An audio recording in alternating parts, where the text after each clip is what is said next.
പിന്നെ വേറെ സംഭവം എന്ന് പറയാനുള്ളത് തന്നെ, ഇപ്പൊ നമ്മൾ ഗോളിന്റെ കാര്യമൊക്കെ പറയുമ്പോൾ അവർ പറയും ആ ഗോളൊക്കെ എന്താണ്, മെസ്സി എന്ന് പറഞ്ഞാൽ അസിസ്റ്റിന്റെ ആളാണ്, ഗോളൊന്നും വലിയ കാര്യമില്ലടോ, അസിസ്റ്റിലാണ് കാര്യം എന്ന് പറഞ്ഞിട്ട് മെസ്സി ഫാൻസ് എന്ത് ചെയ്യും? മെസ്സി ഫാൻസ് ആ ഒരു റൂട്ട് പിടിക്കും, അസിസ്റ്റിന്റെ സംഭവമാണ്. അപ്പൊ നമുക്കിപ്പോ ലോകത്തിലെ ഏറ്റവും ബെസ്റ്റ് എന്താണ് ടൂർണമെന്റ് ഏതാണ്? ചാമ്പ്യൻസ് ലീഗ് ആണ്. അപ്പൊ ചാമ്പ്യൻസ് ലീഗിൽ നമ്മൾ എന്ത് ചെയ്യാണ്? ചാമ്പ്യൻസ് ലീഗിൽ ഇപ്പോ റൊണാൾഡോ പോയതിന്റെ ശേഷം എന്ത് ചെയ്തിട്ടുണ്ട്? മെസ്സി കുറച്ച് സീസൺസ് കളിച്ചിട്ടുണ്ട്. അപ്പൊ എന്നിട്ട് പോലും നമ്മൾ എന്ത് നോക്കുകയാണ്? ആ ചാമ്പ്യൻസ് ലീഗിലത്തെ റെക്കോർഡ് നോക്കുകയാണ്, ഏറ്റവും കൂടുതൽ അസിസ്റ്റ് നേടിയത് ആരാണ് ചാമ്പ്യൻസ് ലീഗിൽ നോക്കുകയാണ്. നോക്കണ സമയത്ത് നമുക്ക് എന്താ കാണാൻ പറ്റുന്നത്?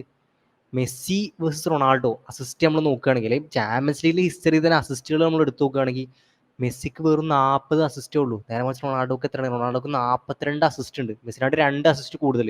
റൊണാൾഡോ നിങ്ങൾ പറയുമ്പോൾ ഗോൾ സ്കോററാണ്, ഗോൾ മെഷീനാണ്. മെസ്സി എന്താണ്? മെസ്സി നിങ്ങൾ പറയുന്നത് എന്താണ്? പ്ലേ മേക്കറാണ്, ക്രിയേറ്റ് ചെയ്യുള്ളൂ. ഇടയ്ക്ക് നിങ്ങൾ പറയുന്ന സംഭവമാണ് ക്രിയേറ്റ് ചെയ്യുള്ളൂ, മെസ്സി ഗോൾ അടിക്കില്ല, ക്രിയേറ്റ് ചെയ്യുള്ളൂ. ക്രിയേറ്റ് ചെയ്തത് എവിടെ? കാണാനില്ല, സംഭവം കാണാനില്ല. നിങ്ങൾക്ക് പറയണ പേപ്പേഴ്സിലേ ഉള്ളൂ, സംഭവം ഇതിൽ കാണാനില്ല. അതാണ് വ്യത്യാസം. എന്നിട്ട് അടിയണ്ട